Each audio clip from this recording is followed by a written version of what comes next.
Let me tell you a story. A story about fire, about deception, about a mother who played the perfect victim while hiding a monster beneath her skin. This is a story about the night my childhood home burned to the ground, and how my mother turned me into her perfect alibi, while my silent brother became the perfect scapegoat. It was 2003. I was in the 3rd grade, just a kid who didn't yet understand the weight of the things happening around me. My little brother, the quiet one, the one who never spoke, was always glued to my side. If I had known then what I know now, maybe I could have saved him. But back then I was just a child, and my mother was still my mother, the one I trusted, the one whose word was law. That night something felt off. I remember it clearly now, even though I tried to push it away for years. The way she packed things up earlier that day, carefully selecting certain valuables and placing them in the trunk of her car. The way she whispered into the phone when she thought I wasn't listening. The way she kept looking at my brother and me, her gaze calculating as if she was deciding something. Then, at around midnight, the fire started. I woke up coughing, my lungs burning as thick smoke filled the trailer. The heat pressed against my skin like invisible hands trying to push me back.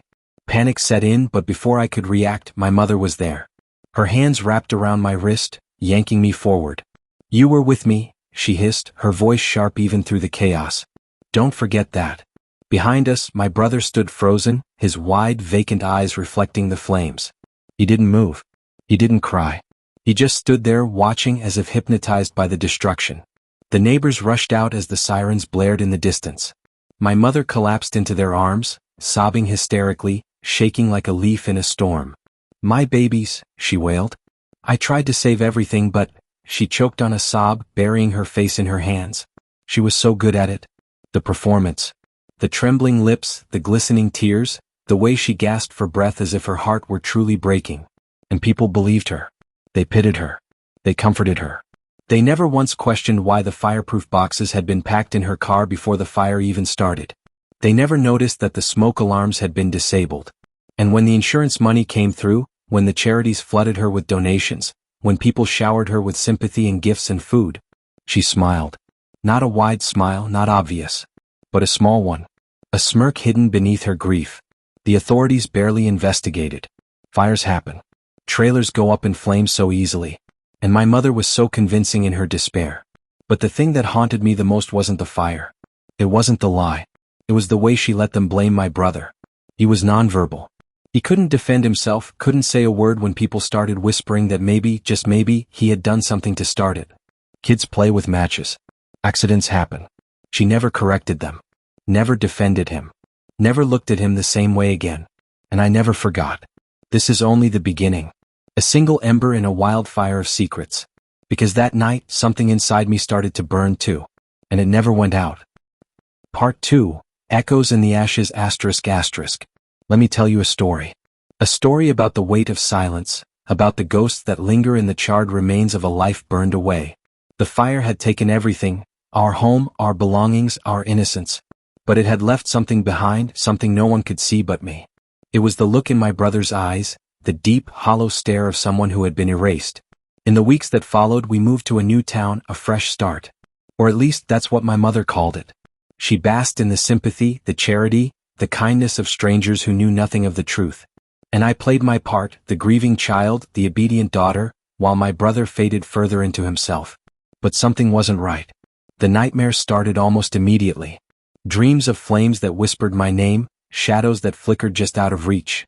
And then there were the moments when I swore I could hear things, soft voices murmuring in the walls, a faint crackling like embers still smoldering beneath the surface. I thought I was losing my mind. Until the night I woke up and saw him. A figure standing at the foot of my bed. Tall. Motionless. His face obscured by darkness, but his presence unmistakable. My father. He was supposed to be dead. I opened my mouth to scream, but no sound came out. I blinked and he was gone. But the smell of smoke lingered in the air. And the next morning, on my bedroom mirror, written in the soot from the fire, "She lied." The words sent a shiver down my spine. My mother had always insisted that my father had abandoned us long before I could remember, that he had disappeared without a trace. But I had seen the way she flinched when his name was mentioned. I had heard the way her voice tightened when she spoke about him. Now I wasn't so sure. The days passed in a haze of unease.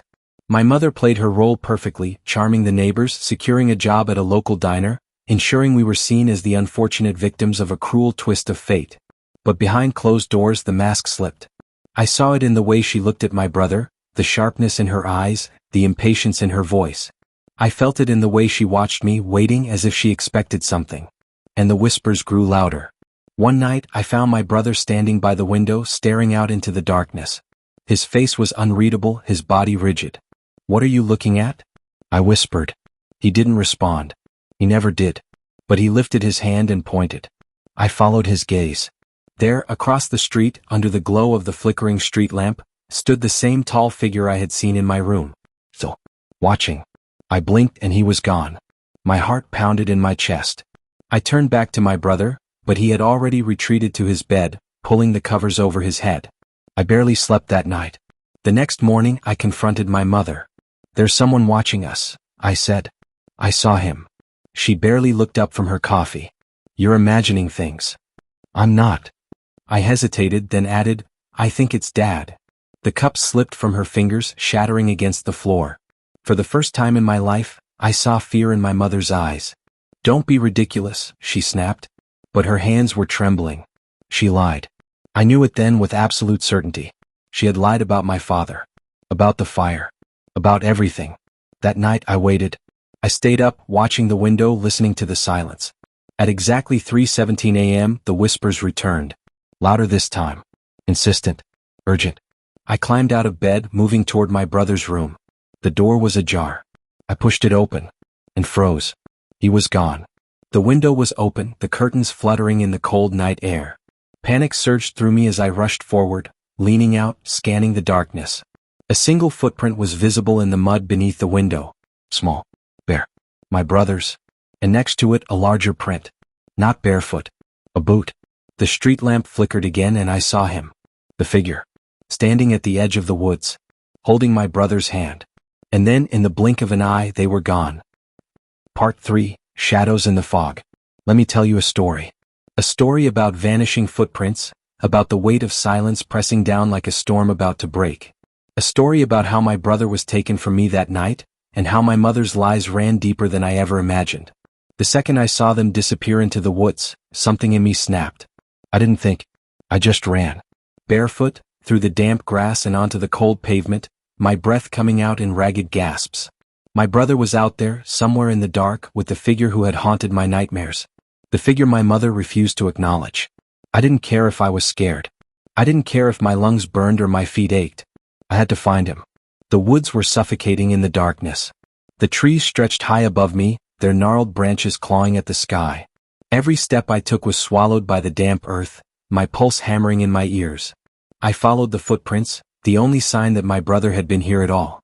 His small, bare feet left faint impressions in the mud, disappearing into the shadows ahead. And next to them, those boot prints. Larger. Heavier. Leading him away. "Danny?" I called, my voice trembling, my throat raw. "Danny, where are you?" No answer.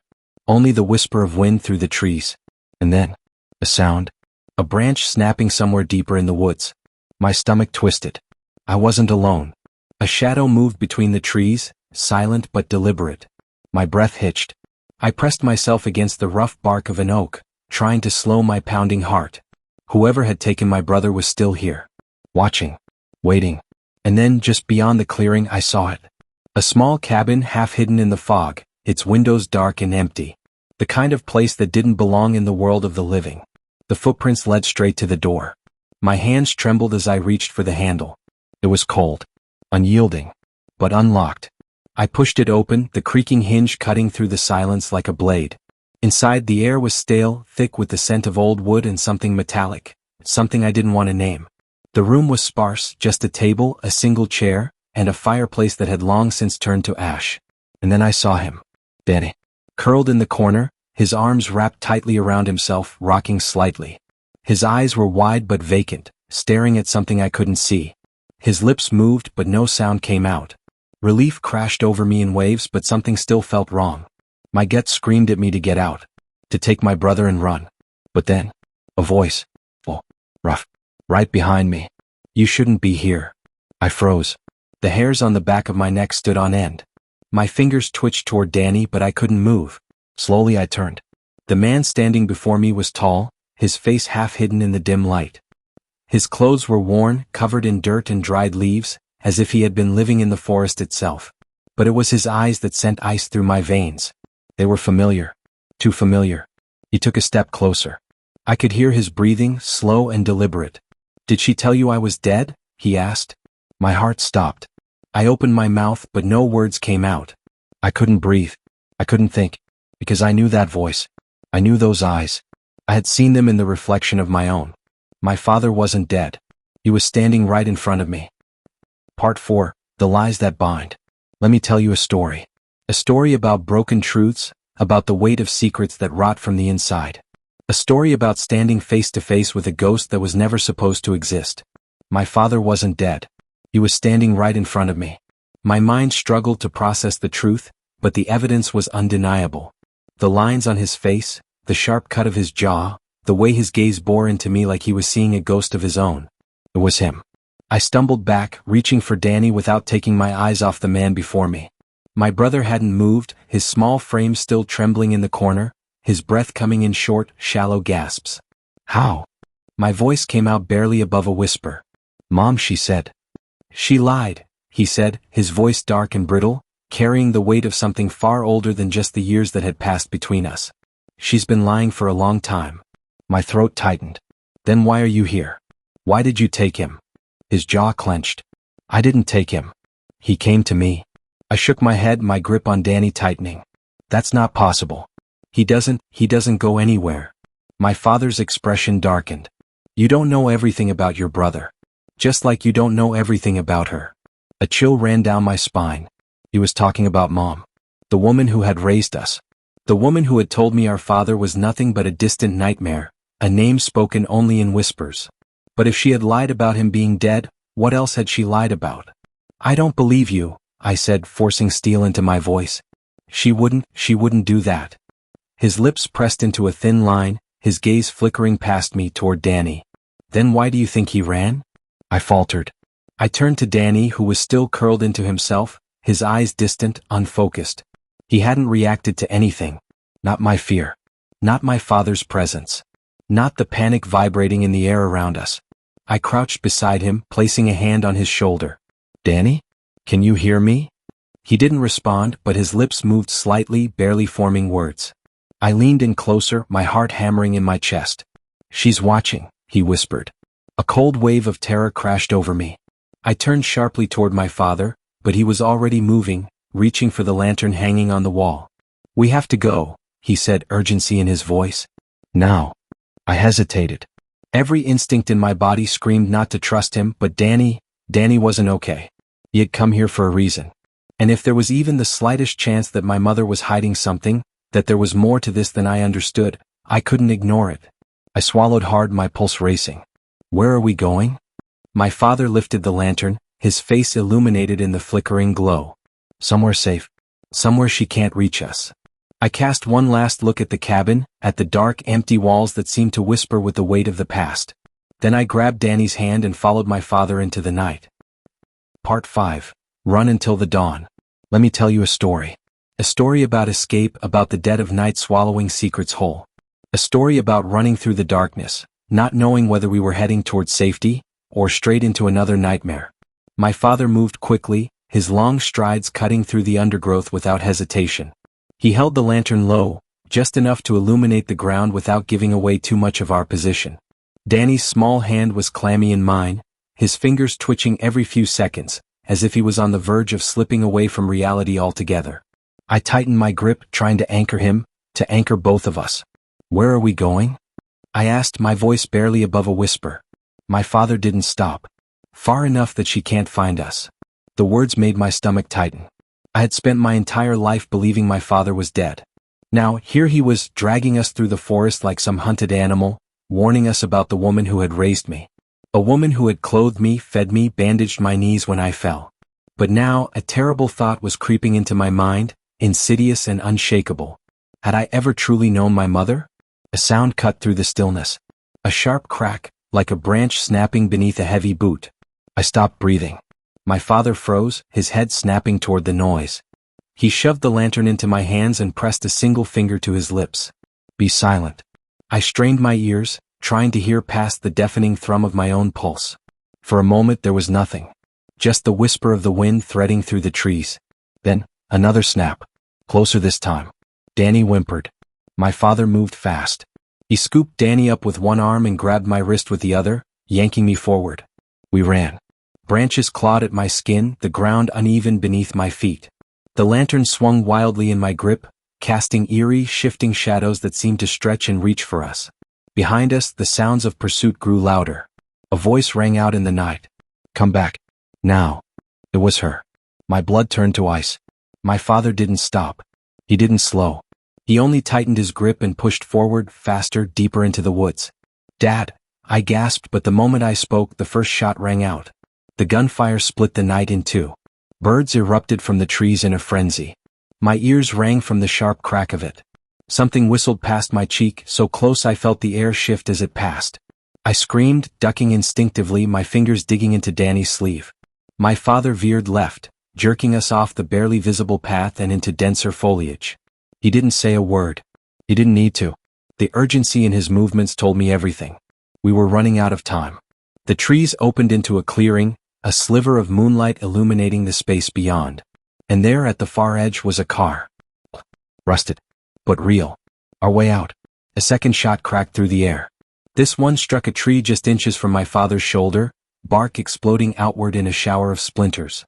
He flinched but didn't stop. We reached the car and he wrenched the door open. Get in. Now. I shoved Danny inside first, scrambling in after him. My father threw himself into the driver's seat, fumbling for the keys, his breath coming hard and fast. Another shot rang out, striking the hood of the car with a metallic shriek. My father turned the key. The engine groaned, then sputtered to life. Headlights flared on just as a figure emerged from the trees. My mother. Her face was twisted in fury, her eyes locked onto mine through the windshield. And in her hands, the gun raised and ready. The last thing I saw before my father hit the gas was her lips moving, forming a single soundless word. What? Part 6, Ghosts of the Road. Let me tell you a story. A story about roads that stretch too long into the unknown, about shadows clinging to the past like hungry specters. A story about running from a monster and never knowing if it was truly behind you, or waiting just up ahead. The car tore down the highway, the old engine roaring as my father pushed it to its limits. The trees blurred past in a dark smear, the night stretching infinitely in all directions. Danny huddled against me in the back seat, his fingers clutching at my sleeve like I was the only thing keeping him from disappearing entirely. My father didn't speak. His hands gripped the wheel so tightly that his knuckles had gone white, his jaw clenched, eyes locked on the road. Where are we going? I asked, my voice barely above a whisper. He didn't answer right away. When he did, his voice was hoarse. Someplace safe. Safe. The word felt foreign now. It didn't feel like a place that existed, not for us. I looked out the window, half expecting to see headlights appearing in the distance, expecting her to come tearing after us like a beast that never tired. But the road behind us remained empty. Still, I couldn't shake the feeling that she was out there somewhere. Waiting. Watching. Danny shifted beside me, pressing his face against my shoulder. She's not going to stop, he whispered. I swallowed hard. I know. My father's eyes flicked to the rearview mirror. We'll make sure she can't follow. His words sent a chill through me. What does that mean? He didn't answer. Instead, he pulled the car off the highway onto an old service road, barely visible in the darkness. The tires crunched against gravel as we wound deeper into the forest. The trees crowded in, thick and unyielding, the night swallowing us whole. Finally, the car rolled to a stop beside a rundown cabin, its windows dark, its roof sagging under years of decay. My father shut off the engine and turned to face me. We'll stay here for now, he said. She won't find us. I wasn't so sure. I had a feeling my mother was capable of finding anything she wanted badly enough. The air inside the car felt heavy, thick with everything unspoken. Danny hadn't moved, his breathing shallow, his body tense against mine. I reached for the door handle, but my father caught my wrist. Not yet. My pulse spiked. Why? He didn't answer right away. Instead, he glanced toward the treeline, his expression unreadable. Then, softly, he said, because we weren't the only ones on the road tonight. A sharp prickle ran down my spine. I turned slowly, peering through the windshield into the endless dark. There, in the trees just beyond the reach of the headlights, a figure stood watching. Part 7, The Watcher in the Dark. Let me tell you a story. A story about the kind of fear that burrows deep, the kind that lingers in the corners of your vision long after the danger has passed.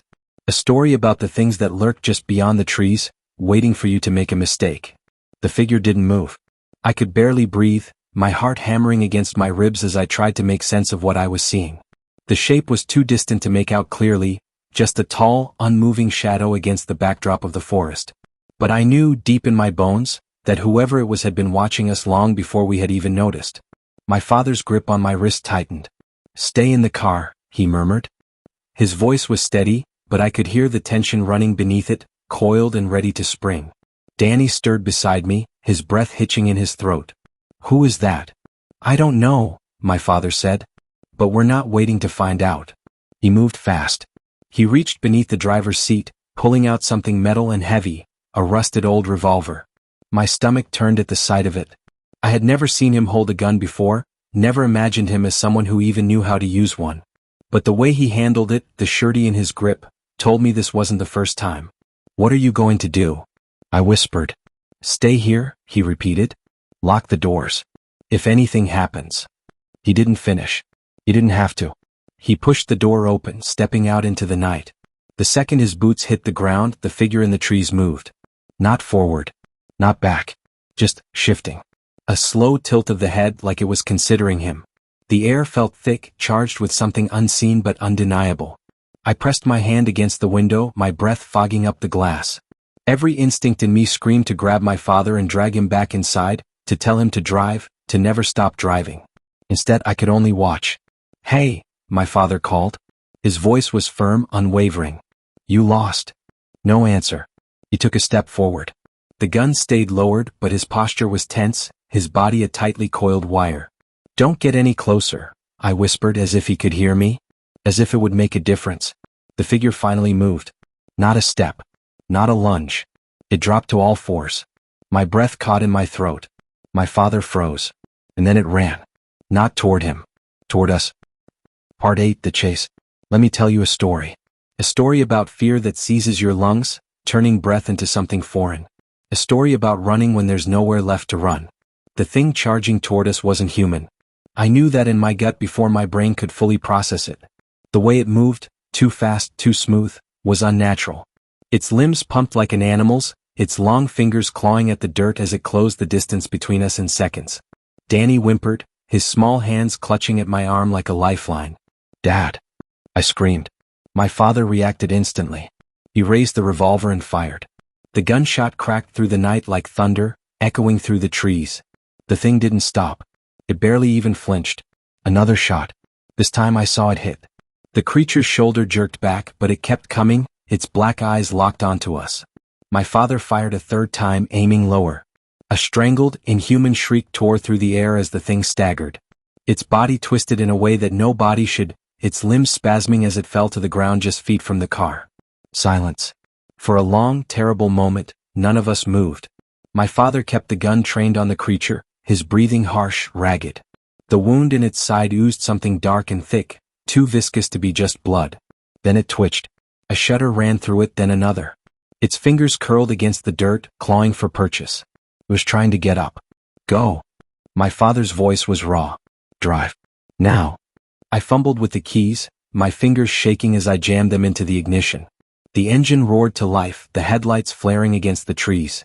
The thing shrieked again, a sound that made my skull feel like it was splitting apart. Danny clamped his hands over his ears, sobbing.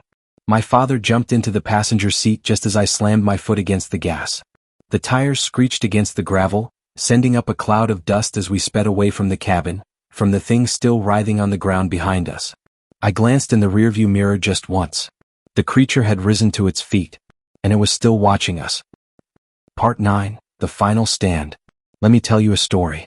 A story about how no matter how fast you run, some things will always chase you. A story about facing the nightmares that refuse to stay buried. The car tore down the highway, the night rushing past in a blur of shadows and streaks of light. Danny was curled in the back seat, trembling, his fingers clenched so tightly around my sleeve that I could feel his nails pressing into my skin.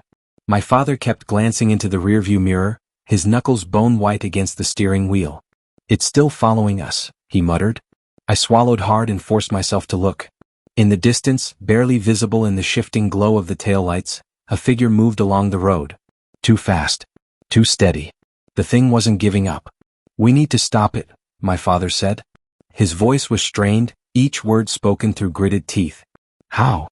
I asked, my voice barely above a whisper. He didn't answer. Instead, he yanked the wheel to the right, sending the car skidding onto an old dirt road. The tires bounced over potholes, dust and gravel kicking up into the night. Trees loomed on either side, closing in like a tunnel. I twisted in my seat. The thing was still there. Closer now. It wasn't running anymore. It was gliding, its body shifting unnaturally with every movement.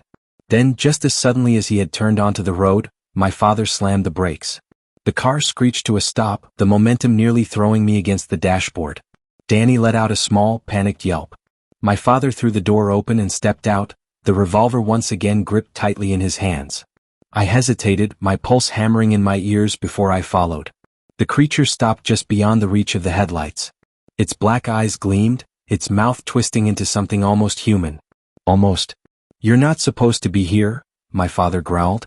A slow, eerie smile spread across the creature's face. "Neither are you." The voice was wrong. Layered. Like more than one person was speaking at once. My father didn't hesitate. He raised the gun and fired. The shot rang out, echoing through the night. The bullet hit the creature square in the chest. It staggered but didn't fall. Instead, it let out a guttural, unearthly laugh. I felt ice crawl up my spine. Danny whimpered. "It's not stopping." The creature took another step forward. Then another. And then. I don't know what made me do it. Maybe instinct, maybe desperation. But I grabbed Danny's hand and bolted toward the trees. "Run!" I screamed. My father fired again and again, each shot cracking the air like a whip. But I didn't stop to see if they did anything. I just ran, dragging Danny with me, the cold night air burning in my lungs. Branches scraped against my skin. The darkness swallowed us whole. Behind us, something screamed. A sound so raw, so filled with rage that it made my blood turn to ice. Then silence. I skidded to a stop, chest heaving. Danny clung to me, shaking. And then, in the distance, my father's voice called out. "It's gone." I turned, my heart hammering. My father stood at the edge of the trees, the gun hanging limply at his side. His face was pale, his breath ragged. "What?" My voice caught in my throat. "What happened?" "I don't know." His eyes were wild, disbelieving. "I shot it. And it just vanished." I didn't move. I barely breathed. Because deep down I knew. It wasn't gone. It was waiting. Somewhere out there, beyond the trees, beyond the road, in the cracks of the world where nightmares lingered. It was still watching. And it wasn't finished with us yet. The end, for now. A family on the run from an unrelenting, nightmarish entity faces a terrifying showdown in the darkness. Despite their efforts to escape, the creature pursues them relentlessly, immune to bullets and fear itself. In a desperate act of survival, they flee into the woods, only for their father's final shot to seemingly banish the entity, yet deep down they know it's not truly gone. Still watching, still waiting. This story teaches us that fear can chase us, but courage and resilience can keep us moving forward. No matter how dark life gets, there is always a way through. Stay strong, stay hopeful, and never let fear define you. If you enjoyed this story, like, share, and subscribe for more.